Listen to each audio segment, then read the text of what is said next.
De quoi je me mêle sur rmc.fr et 01net TV. François Sorel. Merci d'être avec nous comme chaque vendredi pour De quoi je me mêle, toute actualité high-tech. Je vous rappelle mon Twitter FSorel, la page Facebook de quoi je me mêle qui vous attend si vous voulez partager votre passion des nouvelles technologies avec toute la communauté qui est sur Facebook. N'hésitez pas, vous cliquez sur j'aime, vous serez les bienvenus bien sûr. Que diriez-vous maintenant d'accueillir le King, The Double King of the High Tech. Lui, c'est Victor Jakimovic. Salut Victor. Salut François. Et oui, parce que le King, ça suffit pas. C'est le double King. Ah bon, d'accord. Victor qui nous fait l'amitié d'être régulièrement là dans De quoi je me mêle pour sa petite sélection de produits high-tech. Victor, on va commencer par un truc génial. Aujourd'hui, avec ce type de smartphone, on peut faire des photos, bon, super sympa, mais aussi des photos panoramiques. Vous savez, vous êtes comme ça, là, vous faites ça, comme ça, vous prenez votre téléphone et vous balayez en fait à 180 degrés, et vous avez des photos panoramiques. Le truc, c'est que ces photos panoramiques, moi, j'adorerais pouvoir les imprimer. Les photos panoramiques, c'est génial. Tous les sujets s'y prêtent pas. J'ai testé à peu près tous les smartphones pour savoir quel était le meilleur, et au moment où je suis parti en Chine, oui, j'ai fait quelques photos. Là, je reviens de Chine pour info. Et le meilleur, c'est l'iPhone 6, en attendant, 6 Plus, en attendant le 6S, que je n'ai pas encore essayé, mais ça ne devrait pas tarder. Oui, qui ne va pas tarder. Alors, là, vous allez bientôt l'avoir, c'est sûr. C'est un peu mieux, mais dans certaines configurations, notamment basse luminosité, j'ai l'impression que c'est un peu moins bien. Ouais, mais pour les panoramiques, ça doit être un peu meilleur. Et ouais. moi, oui, puisqu'il y a 12 mégapixels, il n'y a plus de pixels. Je fais plus beaucoup de photos normales, entre guillemets, parce qu'il existe d'excellents bouquins. Et il y a des photographes professionnels qui ont passé des heures à faire de très belles images. Donc j'essaie de faire des trucs différents. Donc la photo, pour moi, maintenant, c'est la famille ou les trucs un peu bizarres. Et dans ce cadre-là, les panoramiques, ça donne des trucs géniaux. Alors, je vous ai ramené de Chine, par exemple, deux images Regardez que ça. Je trouve absolument somptueuses. Je vais déplier ce truc-là. Hop. Alors, vous allez voir, je ne sais pas si ça va rentrer dans le... Pour tous ceux qui sont avec nous en vidéo, vous allez comprendre tout de suite. Pour tous ceux qui sont en audio, c'est un peu plus compliqué, mais imaginez, je viens de dérouler... une photo du désert du Taklamakan. Mais qui fait combien en longueur? Ça fait quoi? Plus d'un mètre? Ça fait 1m20. 1m20? Ça fait 1m20 sur 30 cm. C'est fait avec un iPhone 6 Plus. Ça décrit, je crois, assez bien le paysage là-bas dans le cul du poulet, puisque la Chine, ça ressemble à un poulet quand on regarde. Et là, on est dans le cul du poulet. Et là, on est tout au bout du cul du poulet, absolument. C'est le désert du Taklamakan, c'est le passage obligatoire de toutes les caravanes. Il est là, le poulet. Il est là, le poulet, absolument. Bon, le problème, c'est que quand on parle de poulet, qu'il y a Jérôme à la réalisation qui s'occupe du son, il pense au KFC. C'est pas que le KFC, le poulet. Voilà, une Jérôme. Deuxième image qui sont les montagnes peintes qui se trouvent je ne sais plus bien où, un peu à quelques centaines de kilomètres de là. Bon, voilà, on fait des tirages sublimes. C'est Fuji, entre autres, qui réalise ce type de tirage sur du papier photo de haute qualité. Tiens, je vous ai amené une troisième. Alors celle-là est plus petite. Une troisième, ça c'est pour vous rendre jaloux. Oui, celle-là fait grosso modo la moitié de l'autre. Vous êtes allé en Corse? Non, c'est chez moi en Bretagne. C'est pour vous montrer Bretagne, que la Bretagne, ouais, des fois, c'est pas mal. Hein. Vous êtes sûr? Et oui, et cette photo de 15 cm 60, imprimée en panoramique, ça vaut 10 €. Vous avez le droit de l'encadrer et ça vous coûtera le prix de l'encadrement. Je ne vais pas encadrer la Bretagne. Les images de 120 par 30, là, les autres, sont des images qui coûtent 30 €. Donc on ne fait pas ça quand même pour toutes ces photos. Non, mais par exemple, on fait de belles photos, on part à l'autre bout du monde, on se fait plaisir. On peut après, parce qu'après on peut encadrer n'importe quoi, on peut encadrer ça. Ah ben très bien. Et ça fait vraiment, enfin je trouve que ça peut vraiment faire joli dans une maison. Et les panoramiques, c'est intéressant. Et là la qualité, alors bon, vous ne voyez pas de près, mais vraiment, même de près, la qualité est vraiment exceptionnelle. Et j'imagine qu'avec un iPhone 6S, ça qui aura plus de pixels, ça devrait être encore meilleur. Puisqu'il y a plus de définition, ça devrait être meilleur. Et c'est Fuji qui fait ça. Hein. J'attends avec impatience. Ces tirages-là ont été faits chez Fuji, chez les photographes qui sont équipés en Fuji, hein, pas pas unique. Bon, et c'est superbe. Bon, ben voilà, ça c'est fait. On va parler maintenant de lunettes, de paires de lunettes. Vous savez que les paires de lunettes, c'est sympa, mais parfois on peut les perdre. Alors d'un coup, je ne sais pas si vous avez vu cette pub avec... Je change de lunettes. Voilà, ça vous va bien, hein. Sont pas mal, ouais. ces lunettes de chez Atoll. C'est des lunettes. Alors, pourquoi Victor nous propose-t-il des lunettes? Parce que vous avez changé de vue, vous voulez... Parce que c'est des NIC C. Autrement dit, des n'importe quoi connecté. C'est des n'importe quoi connecté que vous avez sur le nez. Absolument. Eh bien, dis qui donc. font office de lunettes, quand même, ce qui n'est pas le cas plus général. Et donc elles remplissent quand même leur mission. Ah ben ça dépend des verres que vous mettez dessus, mais s'ils sont adaptés à votre ouais. vue, oui. Et donc Atoll a inventé ce truc parce que le nombre de gens qui oublient, perdent, cherchent leurs lunettes est tout à fait important. Donc, dans la branche, ils ont monté un dispositif qui permet effectivement, comme les porte-clés, de le retrouver en Bluetooth avec des indications sur le téléphone qui vont être plus ou moins détaillées. C'est-à-dire qu'ils vont dire « vous êtes à moins de 3 mètres, vous êtes entre 3 et 10 mètres, vous êtes... » Donc on a quoi, un petit radar en selon la sorte, couleur, on a une couleur tout bêtement. Okay. Hein, on passe du rouge à l'orange au vert, donc classiquement. Et puis, plus astucieux, quand on est hors de portée de Bluetooth, plus astucieux, tous les gens qui sont équipés de ce petit logiciel qui permet de piloter ces lunettes pour les retrouver, s'ils passent à côté de la paire de lunettes que vous avez oubliée au bistrot du coin, vont signaler sa position automatiquement, hein, sans intervention. Ah oui, par exemple, j'oublie mes lunettes au resto. Quelqu'un qui a la même appli... Voilà, parce que ça va marcher qu'à quelques mètres, ce système-là de Bluetooth. Absolument. Mais en revanche, quelqu'un qui va aller dans le même resto que moi, qui va avoir l'appli et qui va détecter une paire de lunettes à proximité, va pouvoir l'envoyer la position. La nouvelle position, et donc vous pourrez retrouver vos lunettes. Ouais. C'est pas idiot du tout. Ça s'appelle TU, ce qui n'est pas idiot, comme nom non plus. Hein. Ça se recharge grâce à un truc qui est dedans, par induction, hein, on pose les lunettes dans la boîte, et ma foi, c'est une belle idée. Alors, c'est une idée un peu n'importe quoi, mais c'est bien, pas, et il en faut. Après, il faut voir, si on peut montrer peut-être la techno qui est à l'intérieur. Donc tout est là, hein, en fait, dans les branches des lunettes, vous voyez, hop là, c'est là. Voilà, exactement. Absolument. Donc on le voit, il y a une petite pile aussi, hein, visiblement. C'est combien l'autonomie ? Alors, on a une autonomie, très honnêtement, je ne sais pas. Bon. Compte tenu du circuit électronique qu'ils ont pris, qui n'est pas un truc de chez eux, je pense qu'on dispose de plusieurs jours. D'accord, oui, espérons-le. Je préfère quand même quand c'est Adriana Carambeu qui les porte, les lunettes. Ah bah oui, mais... Même si votre barbe est pas mal, hein, mais bon, Adriana...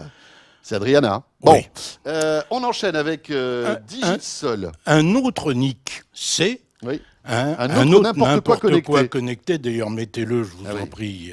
Bien sûr. Non, c'est pas là que ça se met. C'est pas là. Non, ce sont des semelles. Oui, des semelles, c'est pas des téléphones. Ce sont des semelles connectées. Alors d'abord, ce sont d'excellentes semelles. Moi, je les ai essayées en tant que telles, tout bêtement, et pas spécialement connectées. Oui. Elles sont absolument excellentes en termes de confort. En particulier, il y a un très bon amortisseur au talon. Bon. Ceci étant, s'il y avait que ça comme intérêt, ça vaudrait pas le coup. Elles sont connectées. Elles sont connectées, c'est-à-dire qu'elles possèdent à l'intérieur un capteur qui va vous permettre de mesurer et de compter le nombre de pas, la distance, l'altitude, les calories consommées, tout ça sur une appli qui existe, bien entendu, pour iPhone et Android. Elles vont, autre particularité intéressante, si vous faites du running l'hiver, elles vont vous chauffer les pieds. Oh, c'est mignon. Vous pouvez régler pour chacun des pieds. Mais on a vu ça, nous, au CES de Las Vegas l'année dernière. Oui, mais ça sort maintenant. Eh bien là, ça sort, bravo. Ça sort maintenant. Et c'est français, mesdames, messieurs. Fin octobre. Bravo. Hein, bravo. C'est intelligent, ça marche très bien. C'est plus précis en termes de compteur de pas que d'autres dispositifs. Et oui, parce que là, véritablement, c'est oui, dans le pied. Donc, parce que c'est vrai que quand c'est autour du bras, en général... Il peut y avoir des confusions. Là, mais là, non. Et ça coûte combien ? Et ça vaut 199 € la paire, en vente à partir de la fin de ce mois. Alors c'est ça le point noir, en fait, c'est le prix. Parce que 199 €, on n'a que la semelle. Ça fait cher de la semelle. Déjà, une paire de chaussures à 199, c'est pas donné. Mais si en plus, il faut rajouter 199 pour avoir la semelle... Oui, mais toutes vos chaussures peuvent devenir connectées. C'est là l'intérêt. Il n'y en a pas qu'une. D'accord. Oui, d'accord. Non, c'est pas mal, c'est pas mal. Oui, c'est pas idiot, c'est bien fait. Okay. L'autonomie... 8 heures environ de fonctionnement continu. Si vous chauffez beaucoup vos pieds, ce sera un petit peu moins, bien sûr. Et voilà. Vous voyez, là, il y a le petit slot pour recharger la prise micro USB, pour recharger la semelle. Absolument. Bon, le problème, c'est qu'il faut recharger les deux à chaque fois, quoi. Oui, mais c'est livré avec un cordon qui permet d'alimenter les deux simultanément sur une seule USB. Ils y ont pensé, nos petits Français. C'est plutôt pas mal. Ils y ont pensé. Ok, on va parler maintenant d'une enceinte qui véritablement cartonne et plébiscitée par énormément de médias, mais aussi par les utilisateurs. C'est UE-Boom. UE-Boom 2. Alors, voilà, UE-Boom. La première a eu énormément de succès. La deuxième vient de sortir. La première, tout le monde est d'accord, c'est dans sa catégorie une des meilleures enceintes qui soit en qualité pure. C'est ce qu'on dit moins, la plus complète en termes de fonctionnalité, puisqu'on dispose d'un égaliseur, on dispose de la possibilité de la connecter en stéréo, c'est vraiment une enceinte, là elle vient de s'éteindre, parce que je l'avais allumée un peu avant, c'est vraiment une enceinte fabuleuse. Et ils ont réussi à l'améliorer. Alors, ils ne l'ont pas améliorée colossalement, on garde toutes les qualités précédentes, simplement, elle est désormais étanche de type IPX7, c'est-à-dire qu'elle peut être immergée, mais il faut aller la chercher vite, elle n'est pas faite pour rester au fond pendant 2 heures. Voilà, mais bon, elle tombe dans la piscine, il n'y a pas de souci. Elle tombe dans la piscine, si on va la chercher vite, il n'y a pas de souci, grâce à ces opercules-là qui permettent de boucher les prises et boucher la connectique. Très bien. Alors l'avantage, c'est que évidemment, il y a plein de techno dans ces enceintes, c'est ce que vous disiez. Du son à 360 degrés. Voilà, le son sort tout autour de l'enceinte et c'est vraiment impressionnant la qualité du son. On peut en coupler deux. On peut en coupler deux, soit en double mono, soit en stéréo. Ce qui est mieux encore. Donc là, on se retrouve avec une petite chaîne hi-fi, on la met à droite, à gauche, on a vraiment un son stéréo. Désormais, on a sur l'UE-Boom 2 des gestes particuliers du genre je tapote, et je tapote, ça veut dire pause, pas pause, quand on est en fonctionnement musical, s'entend. Je tapote 2 fois, ça veut dire je saute de morceaux. Enfin bon, ils ont réussi à améliorer, à faire mieux. Un produit qui était déjà très bon. En apportant en plus, 25% de puissance sonore en plus, sans perte de qualité. Donc, et en gardant les 15 heures d'autonomie. Remarquable. Un super. Le truc, c'est que l'enceinte coûte 199 €, les amis. Donc, si vous en voulez 2, ça fait 400 €. Et oui, mais dans sa catégorie, c'est la plus complète. Puis avec des gens qui s'occupent des mises au point, des mises à jour en permanence. Ce qui n'est pas le cas de tout le monde. Exactement. On poursuit avec les petits gadgets que Victor aime bien. Là, on va vous montrer un tout petit truc très sympa. Vous savez que souvent je rage parce qu'aujourd'hui Apple vend des iPhones avec à peine 16 Go de mémoire et moi je trouve ça scandaleux. On paye un téléphone 750 € et vous n'avez que 16 Go de mémoire. 16 Go, vous enlevez... Ce qui est inemployable. Vous enlevez vous enlevez le système d'exploitation, vous avez au moins 3 ou 4 Go en moins, donc il vous reste 10 Go. Vous commencez à faire des photos de belle qualité, vous filmez en 4K avec le nouvel iPhone 6S. Absolument. Donc là, autant vous dire qu'il ne vous reste plus rien. Eh bien, typiquement, là, Victor a en main un petit objet qui va vous sauver la mise si vous avez un smartphone, et en tout cas un iPhone avec peu de mémoire. Alors, c'est pas le premier du genre. On avait déjà vu sur le marché apparaître un certain nombre de dispositifs permettant, avec des formes factors différents, permettant d'ajouter de la mémoire à un iPhone ou Oui. un iPad, permettant de bypasser aussi Oui. iTunes, ce qui est tout à fait agréable et important dans un certain nombre de cas. Mais là, les gens de PhotoFast ont inventé le form factor idéal. C'est bêtement le cordon. C'est un cordon MFI, on est agréé Apple. officiellement Apple. Ça veut dire qu'on va pouvoir, avec ce cordon, charger éventuellement notre smartphone. Mais celui-ci dispose de 32 gigas. Il existe une version 64, une version 128. Donc désormais, et l'intérêt, c'est que la mémoire ne coûte pas le prix Apple. Oui. En plus, ils ont fait un truc qui est assez confortable en permettant de monter un form factor un peu différent pour l'utiliser, par exemple, comme porte-clés. Oui. C'est bêtement un petit cordon de 12 cm. Avec de la mémoire USB compatible Lightning, Apple. avec de la mémoire, D'accord. pour Donc, sauvegarder, en gros, pour sauvegarder les photos. J'ai plein de photos, j'ai des vidéos sur mon iPhone, il commence à être plein.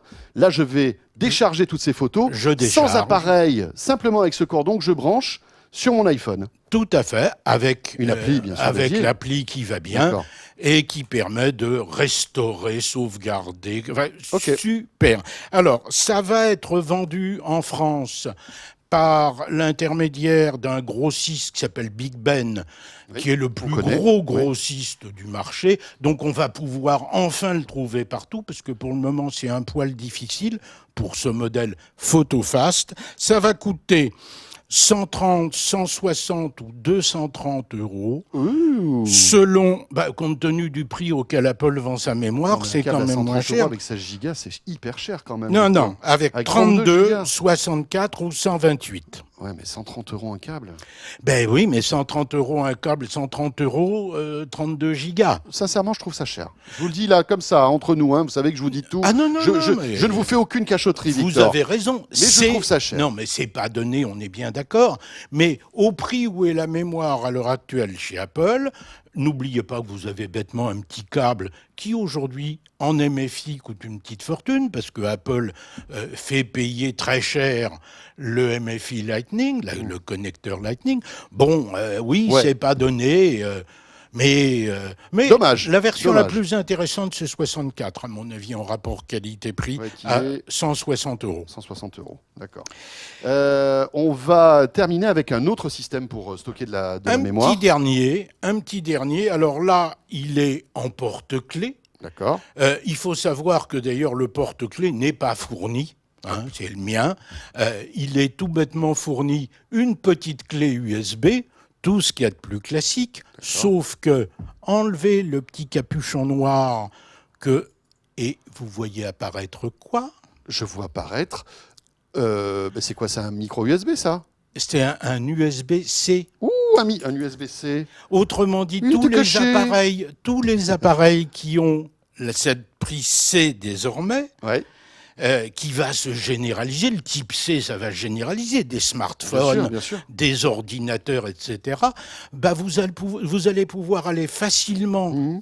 trimballer vos données du produit classique, USB classique, à votre nouveau. Ça va être extrêmement pratique, d'où l'utilité de l'avoir toujours avec soi, d'où l'utilité de le monter en porte-clés. Et puis en plus, c'est tout petit. Je regrette que Transcend, qu'il fabrique, Oui. ne fournisse pas le petit bout de ficelle qui va bien, Ouais. parce que vraiment, C'est pas ça qui coûte le plus ça cher, en aurait valu plus, le hein. coup.